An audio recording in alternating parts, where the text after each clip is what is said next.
Now the name Colepaugh, to my understanding, is originally it was German and it was spelled Kohlbach, so Colepaugh. And at one point, his German family, ancestors of mine, were supposedly made to leave Germany, and they were told that they could stay there and lose everything, or they could be sold by the British to populate America. So this How far back do you think this was? 1700s. So Andreas Colepaugh said, "Kids, we're going to America." So they were transferred to Ireland, where probably an Irish cleric took down the name. So next name, Andreas Colepaugh. How do you spell that? I don't know. So he wrote down Cole, Old King Cole, and Paugh. A lot of that happened back then. So they were, Yes, so Andreas Colepaugh and family came to Red Hook, New York. And so Ellis Island and all that kind of stuff. So anyway, his grandson, George Colepaugh, who was born an American, came to New Brunswick in 1827, 2 years after the Miramichi fire for some reason. Fell in with an Irish girl, a Donovan, off the boats, and they ended up getting married. And a few years after that, he was up at the mouth of Zabi's River working for the Underhills, and he was into the store, the company store, and says, "I got a job with your boss.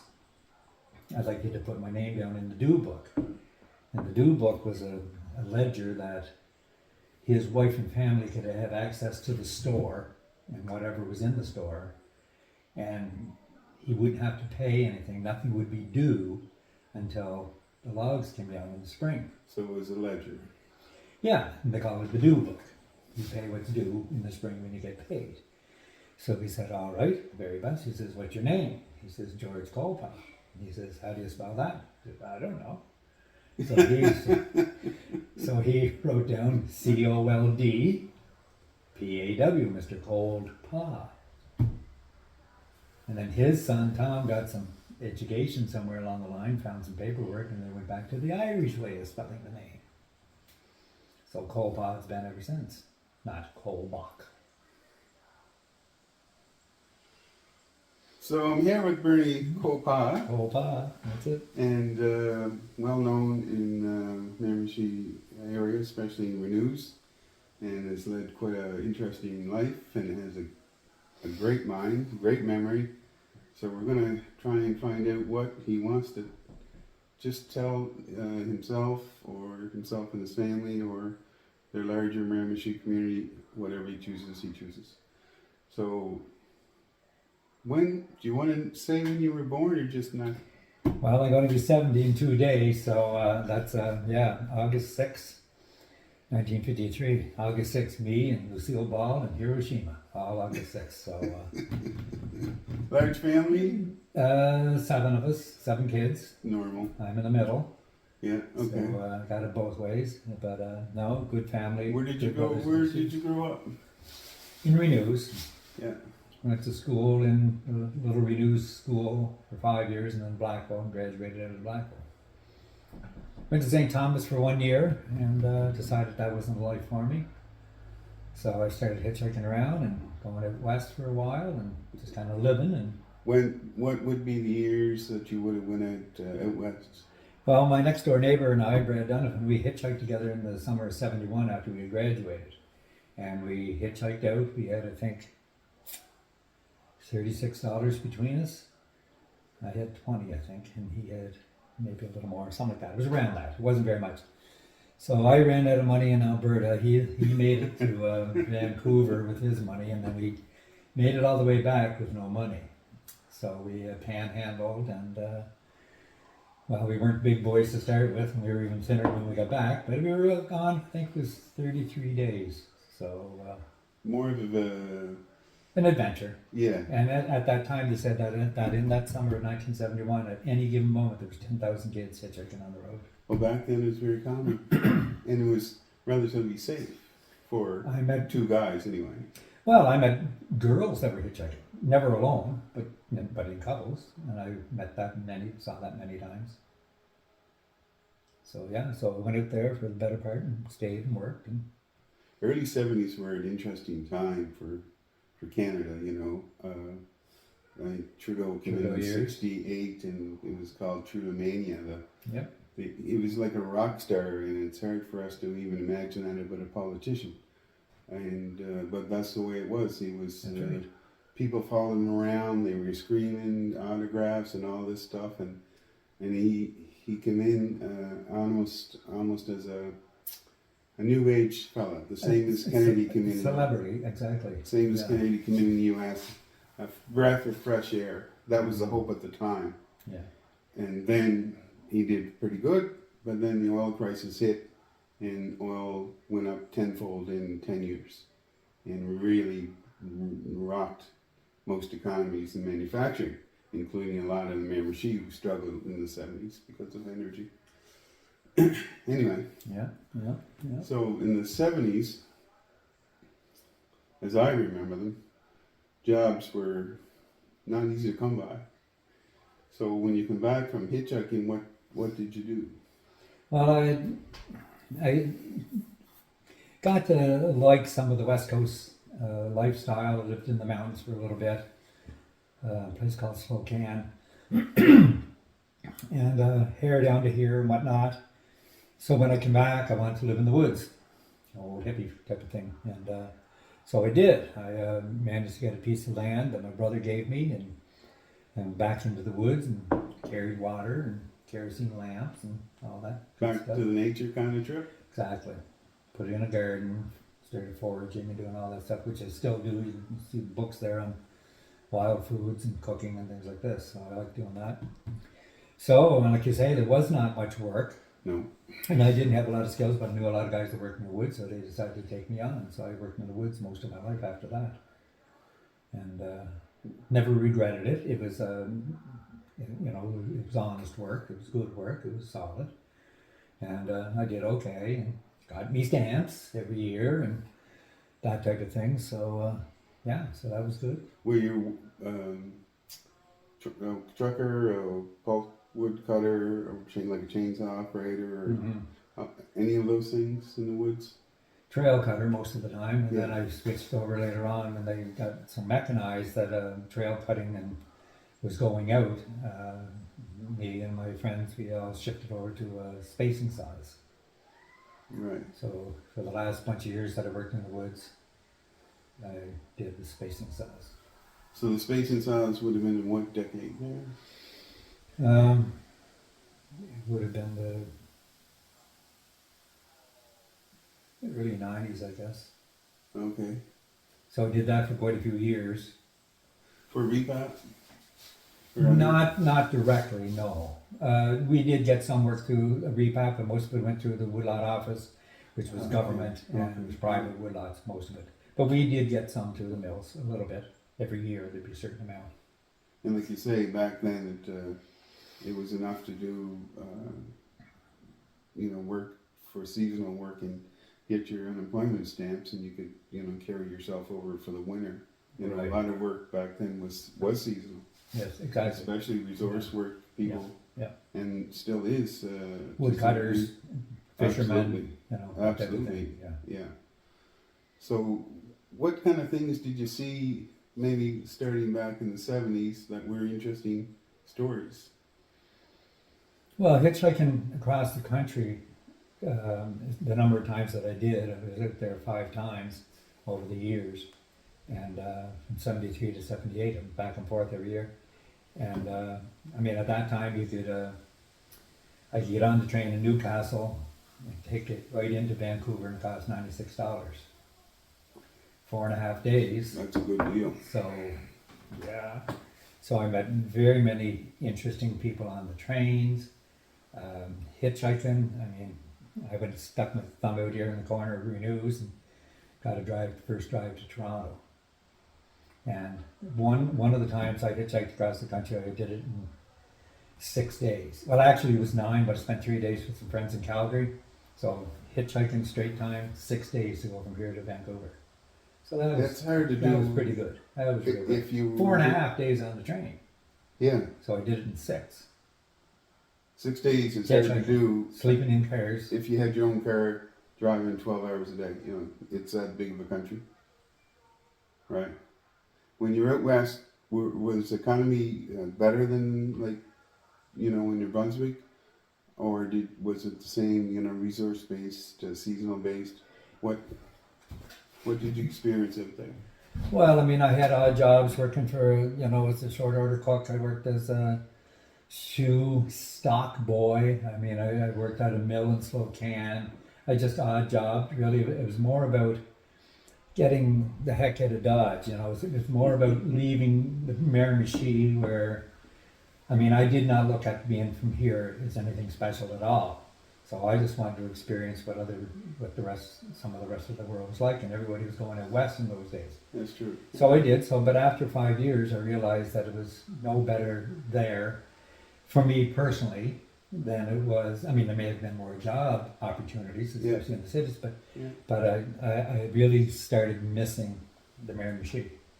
So, like I said, I came back and built a cabin in the woods and lived in that for a few years. And anyway, met a nice girl from Montreal, and we ended up getting married and having kids, and we lived in Renews, and we bought this house and moved it here, and that was quite the experience itself. This house wasn't built here. No, this house was originally built by Father Murdoch, the priest that built that blessed the Dungarvan Hooper's grave. That priest had it built for nuns, so this was originally meant as a mini convent in Renews, but for whatever reason, the nuns never came here, and the station agents lived in it for many years, and because they were really close with the church in Renews was right, you know, from here to the road from the railway station. And then when the railway station shut down, there was other people who lived in it, and he was a forest ranger in Renews, and then he died, and his kids were all grown up. His wife lived to be quite old. She was a great friend of mine. I used to go by her house, and she said, Bernard, come on in. And she said, have something to eat. And I said, I'm not really hungry, Francis. Oh, come on. It's either you or the birds. So come on and eat. So I said, all right. And it was just have a cup of tea. And so it was just to give her company. And she was a very nice lady. And when she died, her children offered the house to me if I wanted it, because they did not. She had left it in the will sorry, I'm getting ahead of myself. When she died, they offered it to me to live in, which I did for years, right beside the church in Renews.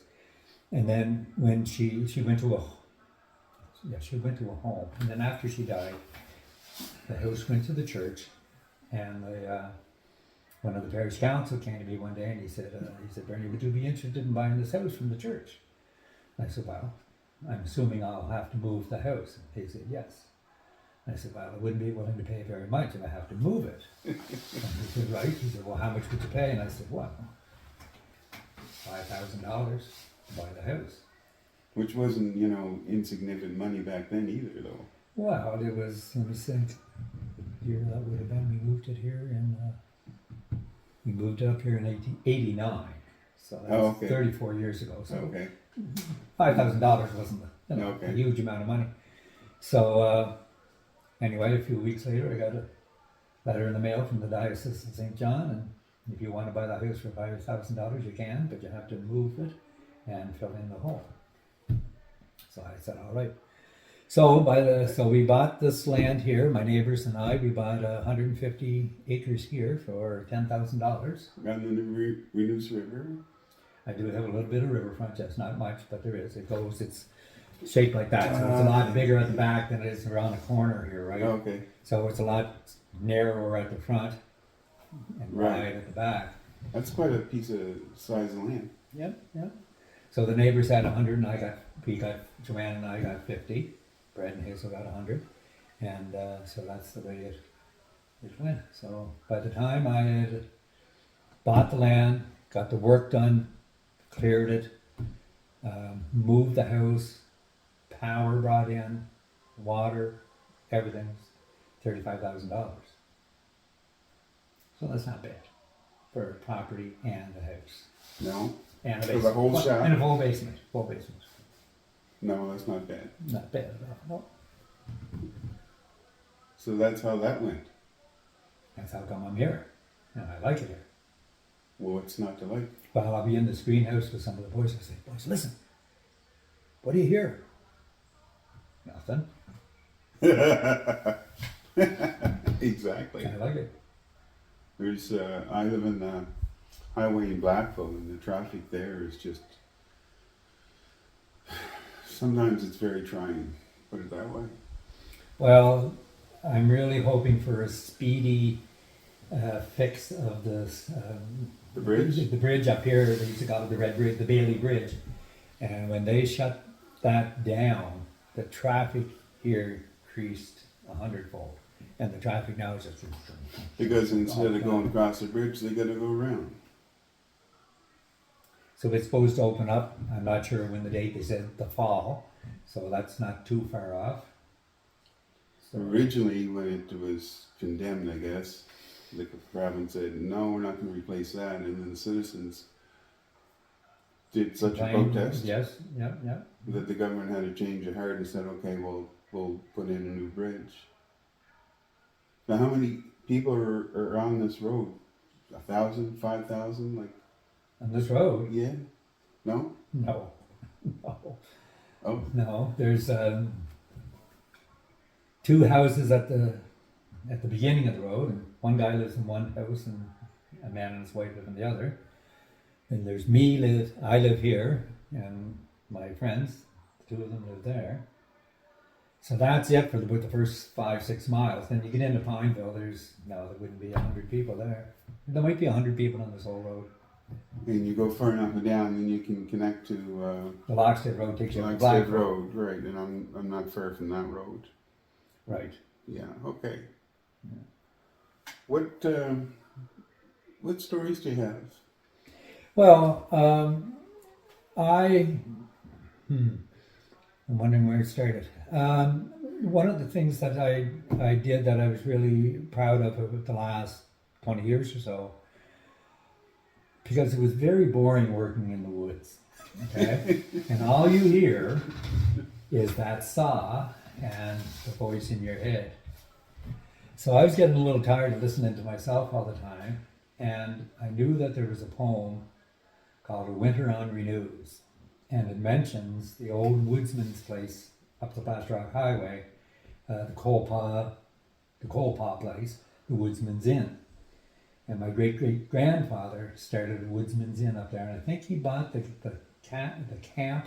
He was hired at first, and then when the contractors moved out, he took it over, and we think it might have been Snowball. Jabez Bunting Snowball. He was a big... Around 1900 or when? No, 18s. It would have been... No, mid-1800s. George Colepaugh came here in 1827. Turned Catholic in 1845. Would have went up there maybe to 18... My grandfather was born there in 1890. Okay. He wasn't the oldest, so it was the mid to late 1800s. We don't have very much documentation. Yeah. But there was this poem called A Winter on Renews by Joe Smith, the poet of Dungarvan. And 2 miles further at Tom Colepaugh's, we had another, as we sat jolly smoking upon the devil's back. And 2 miles further at Tom Colepaugh's, we had another snack. So I said, oh, look at that. It mentions my family name in it, right? I thought, well, that's kind of cool. Right. So I started writing, I wrote out the poem, thanks to Louise Manny's book, Songs of Miramichi. What a book. What a book. Jeepers creepers. And there's more information in the little notes. There's a wealth of information in the notes that her and Reginald Wilson wrote. There's a lot of stuff in that. So anyway, so I started learning a verse at a time, and after a while I knew the whole poem. And then I found out there was a poem written by Hedley Parker, who was in Newcastle for many years, originally from Millerton, but lived in Newcastle around Ritchie Wharf, Okay. around the boats all the time. He went on to become the marine editor for the New York Sun in New York, and came back and forth a lot. In 1902, he wrote a poem called "The Days of Duffy Gillis," and anybody that would know anything about that would be the one line, "The Days of Duffy Gillis on the Sow Wow West," just the way he said it. So I'm getting more of an interest in all this folk poetry and folk stories. And then it mentions, so Duffy Gillis came here in the 1700s, and he was my mother's father's father's father, 6, 7 generations, whatever it is. And what it talks about his day. It doesn't mention him too much, just his name. It doesn't talk about him, but just what was going on in his day. And then half of the poem is about a night at the old Colepaugh place. And they would, Saturday night, and they'd sit around the fire, birch logs blazing bright, and after a while somebody put out a fiddle, and then somebody'd pass a jug, and they'd start dancing, and they'd... It's a Miramichi ways. Yeah, so this was great. So the hearth at Colepaugh is mentioned a couple of times. So this is a Saturday night at the Colepaugh place back in the 1800s. So Days of Duffy Gillis, the Colepaugh place, when my father, Danny Colepaugh, married my mother, Carmel Gillis, that became my siblings' poem, because it's about both sides of our family. You know what I mean? We kind of... How rare is that for a family to have that? Hello? I never heard that before. They have both sides. Yeah, I know. So that was really great. So I got kind of excited, and I started looking into more, and then I found 2 more poems: "The Maid of Miramichi" by Michael Whalen, "Cease Your Crude Crying for Colepaughs," because the Days of Duffy Gillis was written about bemoaning the loss of all the things that were happening in those days. And after the Confederation in 1867, things went downhill for New Brunswick, and it is true that did happen. But Michael Whalen took it upon himself to kind of refute Hedley Parker's poem. And so, where Parker was bemoaning the loss of the hearth at Colepaugh's with its welcome, warm and true, Michael Whalen was saying, well, cease your crude crying for Colepaugh's, because there's lots of good things that have happened since then. And he mentions all the good things, the Steel Bridge in Blackville and Snowball and all these other people that were doing a lot of things. So there was that one, and then there was another one. I have no idea, I came across it, but it was by C.H. Morris, Morris, and I have no idea who he is, and I don't even remember where I got the poem. Somebody gave it to me, and it mentions Colepaughs and that. So there's at least 4 poems that mention Colepaugh in it. There's a Morris, last name is Morris, who's a teacher, vice principal, maybe principal at the end of Jameson, at the end of his career as a teacher at Jameson Hill, RIS. Yeah, so it was a night at Big George Hayes's, and so that's a place in Renews. Big George Hayes mentioned, kind of going full circle, this poem about Winter on Renews, the sons of Morgan Hayes, Eddie, George, and Mike. So whoever C.H. Morris was, I don't know, but he used to be in Renews. So whether he was just an itinerant worker that worked for Hayes's, because Hayes's did work in the woods. They had no mercy on a man but worked him day and night. The sons of Morgan Hayes, Eddie, George, and Mike. So he might have been just